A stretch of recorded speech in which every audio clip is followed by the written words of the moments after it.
Welcome to the Banker Lamp. Please enjoy the video. You'll begin by confirming the essentials. You have a Scratch account, saved projects, and a modern browser. Once done, check the Scratch profile menu for a built-in theme or appearance setting first. That's the safest method and preserves colors. If there's no toggle, make a decision.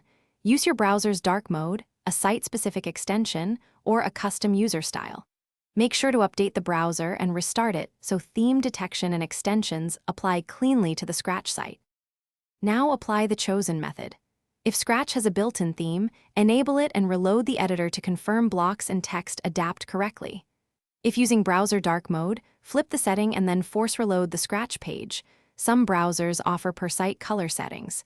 If you chose an extension, install it, enable it for Scratch. Mit. Edu, and pick a dark palette that preserves contrast on sprite thumbnails and block colors. Make small adjustments, so code readability, and finish by testing. Open several projects, run scripts, and check the editor, stage, and dialog boxes for legibility. If graphics look wrong, disable the extension or revert the theme. Conflicts often come from multiple overrides. Once fixed, clear browser cache and restart to lock and changes.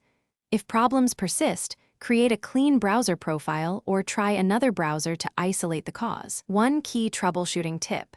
Disable extensions one at a time to find the conflicting rule, and then whitelist Scratch. Thanks for watching. If this was helpful, leave a like and consider subscribing. See you next time.